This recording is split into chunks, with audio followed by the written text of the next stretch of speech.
ஆண்டவனே துணையின்றி வாழும் அன்பு சொந்தங்களான மேஷ ராசிக்கு வணக்கங்க. எல்லாரும் எப்படி இருக்கீங்க?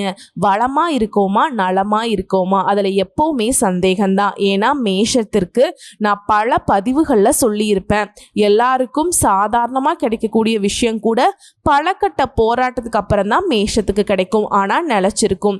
உண்மையாக உழைப்பை மட்டுமே நம்பக்கூடியவங்க, கடினமாக உழைப்பாங்க, கடுகளவும் யாருக்கும் துரோகம் நினைக்க மாட்டாங்க, கஷ்டத்தையும் மறைப்பாங்க, நஷ்டத்தையும் மறைப்பாங்க, சந்தோஷத்தை எல்லார்கிட்டையும் பகிர்ந்துப்பாங்க, எல்லாருக்கும் ஓடி போய் உதவி செய்வாங்க.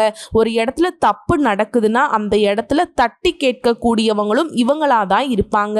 முட்டி மோதியாவது தான் நினைச்சதை அடையணுங்கிறதுல வலுவான சிந்தனை கொண்டவங்க. இப்படிப்பட்ட உயர்ந்த உள்ளம் படித்த மேஷத்திற்கு தலைப்பை பார்த்திருப்பீங்க.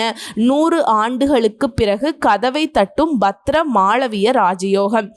2 யோகங்கள் மேஷ ராசிக்கு. இனி வாழ்க்கை நிலைங்கிறது என்னதான் இந்த சனீஸ்வர பகவான் நம்மளை சோதனைக்கு உள்ளாக்கினாலும் ஒரு சில யோகங்கள் நமக்கு சாதகமாக நிற்கிறதுனால அவருடைய பாதிப்பு நம்மளை பாதிக்காத வகையில் தள்ளி போகுது.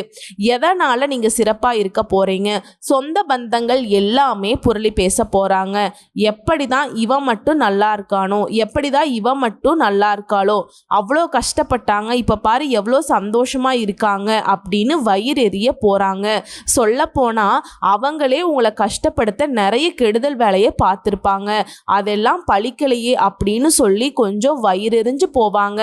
அது என்னமா பத்ர யோகம் மாளவிய யோகம் அப்படின்னு கேட்டீங்கன்னா சொல்றேங்க. மேஷராசி பூமிக்காரகன்னு சொல்லக்கூடிய செவ்வாய் பகவான அதிபதியா கொண்டவங்க. அதாவது நவ கிரகங்கள்லயே ரொம்ப வலுவான கிரகம்னாக்க சூரிய பகவான், செவ்வாய் பகவான். ஸோ நீங்கள் வலுவாக இருக்கணும்னாக்கா உங்கள் அதிபதி ரொம்ப வலுவாக இருக்கணும். அவருடைய பலம் கூடணும்னா முருகப்பெருமானை அழைக்க முடிவில்லாத வெற்றி தொடரும்.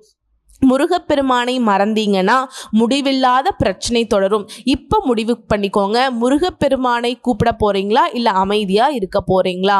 ஆனால் நான் உங்களுக்கான பலன் சொல்கிறதுக்கு முன்னாடி அவரை வழிபாடு செய்யாமல் இந்த வீடியோ பதிவை என்னால் தொடங்கவும் முடியாது, முடிக்கவும் முடியாது. முதலும் நீயே, முடிவும் நீயே. முருகப்பெருமானே, இந்த முருகப்பெருமான் எந்த அளவுக்கு நமக்கு பாதுகாப்பானவர்னு தெரியுமாங்க? விழ்தொடு பகைவர் அறிய இவன் சொல்தொடு வித்தை விதைக்கிறேன். கந்தானின் சுந்தர தோழகை சுடர்விரும் கண்ணழகை மந்திர சொல்லகை மயக்கும் மதியழகை என்னவென்று சொல்வது என்னை வென்றுவிட்டு செல்கிறதே. அப்பா அழகு சுந்தரா, இந்த அளவுக்கு பெருமை மிகுந்த உயர்ந்த கண்கண்ட கடவுளான முருகப்பெருமான் எந்த அளவுக்கு உங்களுக்கு சொந்தம் தெரியுமா? இறைவன் உங்களுடைய உருவத்தையோ உங்க செல்வத்தையோ பார்க்கிறது இல்லைங்க. நம்ம சொல்லுவோம் கடவுள் என்ன எல்லாத்தையுமே பணக்காரங்களுக்கே கொடுத்துட்ருக்காரு அப்படின்னு. அந்த பணக்காரங்களுக்கு கொடுக்குறாருங்கிறத நம்ம முடிவு பண்ண முடியாதுங்க. நம்மளும் உண்மையான பக்தியை வைத்தால் நம்மளுடைய நிலை அதுக்கு தகுந்த மாதிரி மாறும். அவர் அதுக்கு தகுந்த மாதிரி உயர்வை கொடுப்பார். இப்போ குருவி தலையில் பலாப்பழத்தை வைக்க முடியுமா? குருவி தலையில் ஒரு கலாக்காயை வைக்கலாம். பலாக்காயை வைக்க முடியுமா? நமக்கு தான் தெரியும், சரிங்களா? பணக்காரனை பார்த்துட்டு அவங்களுக்கு ஒரு பிரச்சனையும் இல்லை, அவங்களுக்கு அவங்க சைஸுக்கு பிரச்சனை இருக்கும், ஓகேங்களா? நமக்கு இப்போ இருக்கக்கூடிய வாழ்க்கை நிலை சிறப்பாக இருக்கணுமா? தெய்வத்தை நம்புங்க, கடவுள் வழிகாட்டுவார். மேஷம் கட்டாயம் முருகப்பெருமானை நம்புங்க. உங்களுடைய உள்ளத்திலையும் சரி உங்களுடைய செயல்களிலும் சரி அவ பார்த்து பாருங்க. நீங்கள் துவண்டு போகக்கூடிய நேரத்தில், யாரும் துணை இல்லைன்னு நினைக்கக்கூடிய நேரத்தில், கலங்கி நிற்கக்கூடிய நேரத்தில் ஏதாவது ஒரு உருவத்தில் உங்களுக்கு துணையாக நிற்பார். ஆனால் முருகப்பெருமான கையெடுக்காம கடவுளே காப்பாத்து, கடவுளே காப்பாத்துனா எந்த கடவுள் வருவாங்க? கந்த கடவுள் தான் உங்களுக்கு எப்பவும் துணை. அதை மனசில் வச்சுக்கோங்க.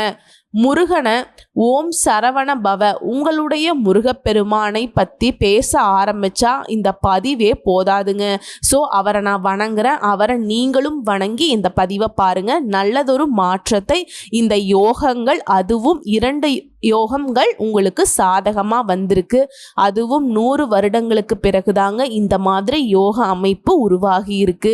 இப்போ ஜோதிட சாஸ்திரப்படி ஒவ்வொரு கிரகமும் ஒவ்வொரு கால இடைவெளியில தன் ராசியை மாத்திக்கிட்டே இருப்பாங்க. அப்ப வந்துட்டு சில ராஜ யோகங்கள் உருவாகும். இது மனிதர்களுடைய வாழ்க்கையில தாக்கத்தை ஏற்படுத்தும். அதுவும் சில நேரங்கள்ல ஒரே வேளையில ஒன்றுக்கு மேற்பட்ட ராஜ யோகங்கள் உருவாகுவதனால சில ராசிகளுக்கு மிகவும் சிறப்பான பலன்கள் கிடைக்கும்.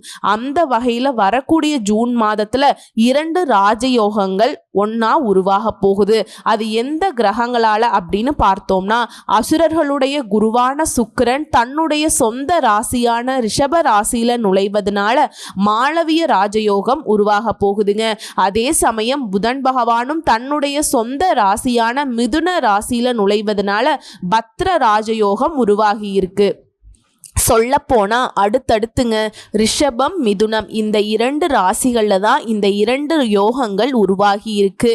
இது கிட்டத்தட்ட இந்த 2 ராஜ யோகங்களும் உருவாகி 100 வருஷம் ஆகுது. ஸோ 100 வருடங்களுக்கு பிறகுதான் ஒரே வேளையில் இந்த 2 யோகங்களும் உருவாகி இருக்கிறதுனால இதனுடைய தாக்கம்ங்கிறது எல்லா ராசிகளுக்குமே அதிர்ஷ்டத்தை ஏற்படுத்தும். இதில் மிகவும் சிறப்பான அதிர்ஷ்டத்தை பெறப்போகிறது நம்முடைய மேஷம்தான். குறிப்பாக இதனால் தொழிலில் நல்ல முன்னேற்றம் அடையும். 100 ஆண்டுகளுக்கு பின் ஒரே வேளையில் உருவாகி இருக்கக்கூடிய இந்த பத்ர மாளவிய ராஜயோகங்களால அதிர்ஷ்டம்ங்கிறது மேஷ ராசிக்கு சொல்லுவாங்க இல்லையா, அல்வா சாப்பிடுற மாதிரி. இதனால உங்களுடைய தன்னம்பிக்கைங்கிறது வழக்கத்தை விட அதிகமா இருக்கும். உங்களுடைய ஆளுமை மேம்படும். நிறைய பணத்தை சம்பாதிக்கிறதோட வெற்றிகளையும் குவிக்க போறீங்க. அதே மாதிரி உங்க பணியிடங்கள்ல சிறப்பா செயல்திறன்களால முன்னேற்றத்தை காண போறீங்க. பதவி உயர்வு கிடைக்கும், அதற்கு வாய்ப்பு இருக்கு. அதே மாதிரி குடும்ப வாழ்க்கை ரொம்ப சிறப்பா இருக்கும். குடும்பத்தோட நல்ல நேரத்தை செலவழிக்கக்கூடிய வாய்ப்பு கிடைக்கும். மேஷம் ரொம்ப நாளா இதான் யோசிச்சுக்கிட்டே இருந்தீங்க சரியா, வீட்டில் டைம் ஸ்பெண்ட் பண்ண கூட முடியல, வாழ்க்கை ரொம்ப போராட்டமா இருக்கு, எதையோ நோக்கி ஏதோ ஒரு சிந்தனையில அப்படியே போயிட்டு இருக்கேன், ரொம்ப கஷ்டமா இருக்கு அப்படின்னு புலம்பி இருப்பீங்க. ஸோ இப்போ அந்த கஷ்டமான நிலை மாறுது. குடும்பத்தோட சந்தோஷமான நேரத்தை கழிக்க போறீங்க. அதே மாதிரி நீண்ட காலமாக நிலுவையில் உள்ள வேலையை இப்போ வெற்றிகரமாக செஞ்சு முடிச்சுக்க போறீங்க. இன்னைக்கு செய்யலாம், நாளைக்கு செய்யலாம், இன்னைக்கு முடியும், நாளைக்கு முடியும், இப்படியே போயிட்டு இருந்த வேலை அது இப்போ எல்லாமே சரியாக போகுதுங்க. யாரா வேணா இருங்க மேஷராசிக்காரங்க, இதுக்கு முன்னாடி ஒரு விஷயம் யோசிப்பீங்க, இது நமக்கு பொருத்தமாகுமா, உனக்கு பொருத்தமாகுமா, நான் அப்படின்லாம் நினச்சேன், நான் ஆணாச்சே பொண்ணாச்சே, இந்த தொழில் செய்கிறேன் அந்த தொழில் செய்கிறேன். இது மேஷராசியில் இருக்கக்கூடிய ஒவ்வொரு நட்சத்திரத்துக்கும் இந்த பொது பலன்கள் பொருத்தமாகும். கவலையே வேணாம், உங்களுக்கு பொருத்தமாகும். நீங்கள் எந்த துறைகளில் இருந்தாலும் சரி, என்ன வேலை செஞ்சாலும் சரிங்க, நீங்கள் எந்த ஜாதி ஜனமாக இருந்தாலும் சரி, உங்களுக்கு இதற்கான பலன் உண்டு. இது மனசில் வச்சுக்கோங்க. அதே மாதிரி சமூகத்தில் மதிப்பு மரியாதை அதிகமாகும். நிறைய பணத்தை சேமிக்க போகிறீங்க. இன்னும் சொல்ல போனால் வேலையில் மற்றும் வணிகத்தில் நல்ல முன்னேற்றத்தை காண போகிறீங்க.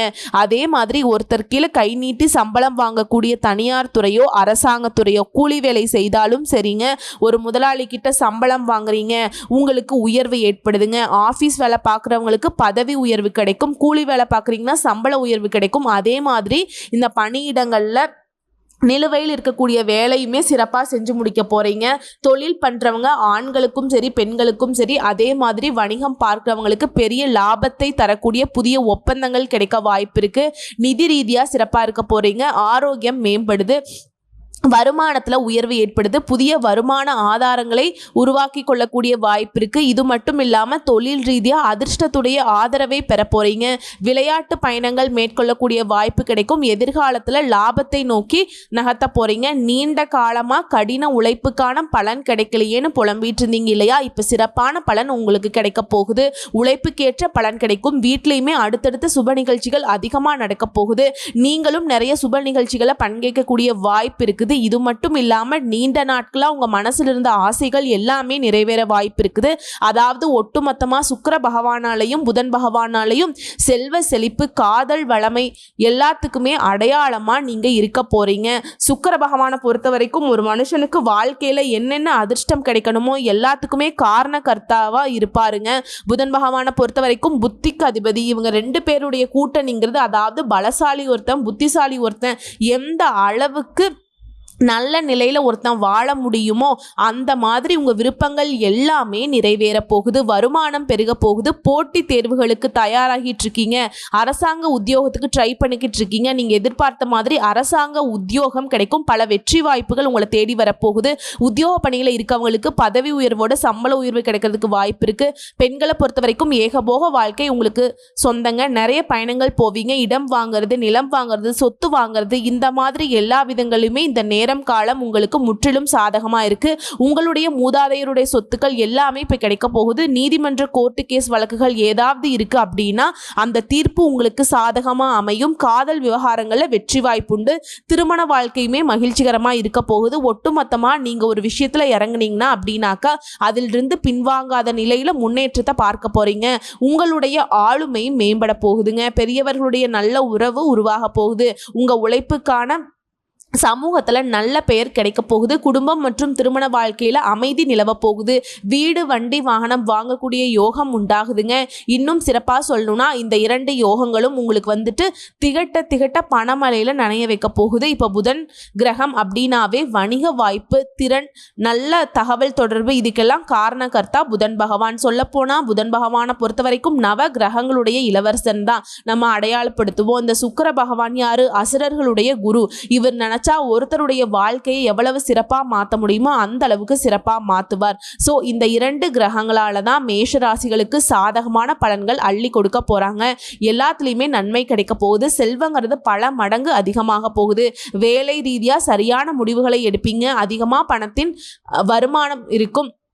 பொருளாதார நிலையில நல்ல மேம்பாடு இருக்கும். வேலையிலும் சரி வணிகத்திலும் சரி உயர்வு கிடைக்க போகுது. வாழ்க்கையில இனி நடக்கிறது எல்லாமே நேர்மறையான மாற்றங்களை கொடுக்கும்.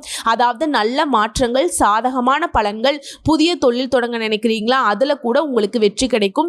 புதிய பண ஆதாயங்கள் கிடைக்கும். வாழ்க்கையே சிறப்பா இருக்க போகுதுங்க. புதிய வழிகளில் இருந்து அதிர்ஷ்டம் கிடைக்க போகுது. பல பிரச்சனைகள் இருந்த இந்த காலகட்டத்திலிருந்து விடுபட போறீங்க. அடுத்தடுத்து வெற்றி மேல வெற்றி வந்து குவிய போகுது. லாபங்கள் உண்டாகுது. முதலீடுகள் கிடைக்கும். மன அழுத்தம் தீருது. எல்லாத்துலயுமே நீங்க ஜெயிச்சு காட்ட போறீங்க. தொலை தூரத்துல இருந்த நல்ல தகவல்கள் உங்களை தேடி வர போகுது. வாழ்க்கை துணையால உங்க மனக்குறைகள் தீர போகுது. குடும்பத்துல அந்யோன்யம் அதிகமாக போகுது. குடும்பத்தாரோட உள்ளூர்ல வெளியூர்ல கடல் கடந்து பயணம் போறதுக்கான வாய்ப்பு இருக்கு. குடும்பத்துல மகிழ்ச்சிக்கு குறைவில்லைங்க. உறவுக்காரர்கள் நண்பர்களுடைய வருகையினால குடும்பத்துல ஆனந்தம் ஏற்பட போகுது. வெளி உலகத்துல உங்களுக்கு இருந்த சங்கடங்கள், குழப்பங்கள், பலவிதமான பகைகள் எல்லாமே இப்ப சுத்தமா தீரப்போகுது. அந்யோன்யம் அதிகமாக போகுது. அதாவது உறவுகள் வகையிலும் சரி நண்பர்கள் வகையிலும் சரிங்க நெருக்கம் அதிகமாக போகுது. அதே மாதிரி வேற்றுமொழி பேசுறவங்களால, வேற்றுமொழி பேசக்கூடிய மனிதர்களால பெரிய அளவிலான ஆதாயம் கிடைக்க போகுது. கடல் கடந்து தொழில் பண்றீங்களா? வெற்றி நிச்சயம். தொழில் பண்ணணும்னு முயற்சி பண்றீங்களா? தாராளமா செய்யுங்க. ஏற்ற காலம்தான். தொழில் தொடங்குறதுக்கெல்லாம் யோகமான அமைப்பு. கடல் கடந்து உத்தியோகத்தில் இருக்கீங்களா? நீண்ட நாட்களாக இருந்து வந்த மன கஷ்டங்கள் தீருது. தாய் நாட்டிற்கு திரும்புறதுக்கு முயற்சி பண்றீங்களா? அனுகூலம் ஏற்படும். அதே மாதிரி தினம்தோறும் உடல் ஆரோக்கியத்தை பொறுத்த வரைக்கும் உடற்பயிற்சி செய்வது நல்லது. தொழில் தொடங்கக்கூடிய யோகம் உண்டாகுது. முதலீடுகள், சேமிப்புகள் செய்வது நல்லதுங்க. இதுவரைக்கும் இருந்து வந்த அனைத்து பிரச்சனைகளுமே தீரப்போகுது. தொட்ட காரியங்கள் எல்லாத்துலேயுமே ஜெயிப்பதற்கான மன தைரியம் பெருக்க போகுது. அதே மாதிரி எல்லாத்தையுமே வாங்கக்கூடிய யோகம் இருக்குங்க. குடும்பத்தில் இருக்கக்கூடிய மாற்று கருத்துக்களை எல்லாத்தையுமே சரி செஞ்சு குடும்ப ஒற்றுமையை பலப்படுத்துவீங்க. அந்த யோகம் இருக்கு. தொழில் வளர்ச்சி, வியாபார வளர்ச்சி, உத்தியோக வளர்ச்சி, பதவியில உயர்வு, புதுசாக வீடு வாங்கக்கூடிய யோகம், கார் வாங்கக்கூடிய யோகம். ஆக மொத்தத்தில் இந்த 2 யோகங்களும் உங்களுடைய வாழ்க்கைக்கு மாற்றத்தை கொடுத்துருக்கு, முன்னேற்றத்தை கொடுத்துருக்கு. ஸோ இப்போ வரைக்கும் பார்த்த விஷயத்திலிருந்தே மேஷ ராசிக்கு இந்த 2 கிரகங்களுடைய யோகம்ங்கிறது அதிர்ஷ்டத்துடைய ஒட்டுமொத்த அடையாளம்ங்கிறது மேஷ ராசிக்கு தான் அப்படின்னு சொல்லக்கூடிய அளவுக்கு எல்லாத்துலேயுமே சிறப்பான பலன்களை கொடுத்துருக்கு. சொல்லப்போனால் ஒவ்வொரு வேலையுமே புத்திசாலித்தனமாக செய்து வெற்றி பெற்று செல்வத்தை குவிக்க போகிறீங்க. குறிப்பாக இந்த பலன் கேட்குறவங்க எல்லாருமே கமெண்ட் பாக்ஸில் கேட்குறது, எனக்கு வேலை கிடைக்குமா, குழந்தை பாக்கியம் கிடைக்குமா, எனக்கு நல்ல தொழில் அமையுமா, இந்த மாதிரி திருமணம் நடக்குமா அப்படின்லாம் கேட்குறீங்களா? கட்டாயம் திருமணம் ஆகாதவங்களுக்கு நல்ல வரன் தேடி வரும். திருமணம் ஆனவங்களுக்கு வாழ்க்கைங்கிறது மகிழ்ச்சிகரமாக இருக்கும். தம்பதிகளை பொறுத்த வரைக்கும் இருவருமே உணர்வுகளை மதித்து நடந்துப்பீங்க. நட்பு வட்டாரம் சிறப்பாக இருக்குது. வேலை இல்லாதவங்களுக்கு புதுசாக வேலை தொடங்கணும்னு நினைக்கிறீங்களா? நீங்கள் நினச்ச மாதிரி முயற்சி பண்ணுங்க. நல்ல பலனோடு நல்ல சம்பளத்தோடு நல்ல வேலை கிடைக்கும். குழந்தை பாக்கியம் கட்டாயம். முருகனை வழிபாடு செய்யுங்க. ஒவ்வொரு மாதமும் வரக்கூடிய சஷ்டி விரதத்தை கடைபிடிங்க. குழந்தைக்காக போராடுறவங்களுக்கு, குழந்தைக்காக கனவு காண்றவங்களுக்கு இந்த விரதம் அதீத பலன் கொடுக்கும். புரியுதுங்களா? வேலுண்டு வினை இல்லை, மயிலுண்டு பயம் இல்லை. கந்த கடவுள் இருக்க, கருணை மூர்த்தி இருக்க, கவலை இல்லாத நிலையை கட்டாய மேஷ ராசிக்கு அருளிடுவார். இந்த இதில் எந்த சந்தேகமும் வேண்டாம். இந்த 2 கிரகங்களுடைய யோகம்ங்கிறது உங்களுக்கு திரும்ப திரும்ப சொல்கிறேங்க, அதிர்ஷ்டத்துடைய அடையாளமாக மேஷராசியை மாற்றி கொடுத்துருக்கு. வரக்கூடிய வாய்ப்பை மட்டும் கரெக்டாக பயன்படுத்தணும். அதே மாதிரி ஒவ்வொரு செவ்வாய்க்கிழமையும் முருகப்பெருமானுடைய ஆலயத்துக்கு போயிட்டு அவருக்கு ரொம்ப பிடிச்சமான தேனும் தினைமாவும் நெய்வேத்தியமாக கொடுங்க. பாலபிஷேகம் செய்து செவ்வரளி மாலையிட்டு அவருடைய பெயரில் அர்ச்சனை செய்ய குடும்பத்துக்கு சுபிக்ஷம் மேம்படும், வெற்றிகள் தொடரும், தடைகள் விலை, நினைத்தது நிறைவேறும், செழிப்பான வாழ்க்கை அமையும், வளமா நலமா வாழ அந்த வேலவன் உங்களுக்கு துணை வருவார். எல்லாமே ஓகேமா? ஏதாவது வழிபாடு இருக்கா? நான் முருகப்பெருமானை வழிபாடு செய்கிறேன், அது என்னைக்கும் நான் மறக்க மாட்டேன், வேற ஏதாவது தெய்வத்தை நான் வழிபாடு செஞ்சால் என்னுடைய வாழ்க்கை இன்னும் சிறப்பாக இருக்குமா அப்படின்னு கேட்குறவங்களுக்கு ஒவ்வொரு வெள்ளிக்கிழமைகளும் காமாட்சி அம்மனுக்கு சன்னதியில் இருக்கக்கூடிய ஆலயத்துக்கு போயிட்டு வழிபாடு செய்கிறது சிறப்பு. இதனால் என்ன பலன் கிடைக்கும்னா, திருமணம் கனிந்து வரும். திருமண பேச்சுவார்த்தைகள் தாராளமாக மேற்கொள்வதற்கான சாதகத்தை ஏற்படுத்துங்க. குழந்தை பாக்கியம் இல்லாதவங்களுக்கு குழந்தை பாக்கியம் ஏற்படுறதுக்கான வழி பிறக்கும். அதே மாதிரி மருத்துவ சிகிச்சையில் நோய் நொடியில் பாதிக்கப்பட்டிருந்தவங்களுக்கு இந்த மீனாட்சி அம்மனை வழிபட்டா அதை உடல்நிலை எல்லாமே நல்லா மாறிடுங்க. காமாட்சி அம்மனையும் மீனாட்சி அம்மனையும் கட்டாயம் வழிபாடு செய்யுங்க. அவங்கள நினச்சிட்டு வீட்டில் தீபம் ஏற்றி வழிபாடு செய்கிறது சிறப்புங்க. ஸோ இப்போ வரைக்கும் பார்த்த பலன்கள் எல்லாமே மேஷ ராசிக்கு இந்த பத்திர யோகம், மாளவிய யோகம், அதாவது சுக்கிர பகவானாலையும் புதன் பகவானாலையும் ஜூன் மாதத்துல இருந்து நீங்கள் நல்லா இருக்க போகிறீங்க. ரொம்ப ரொம்ப ரொம்ப நல்லா இருக்க போகிறீங்கிறத தெரியப்படுத்தியாச்சு. வாழ்த்துக்கள்ங்க. நல்லதே நடக்கட்டும். நன்றி, வணக்கம்.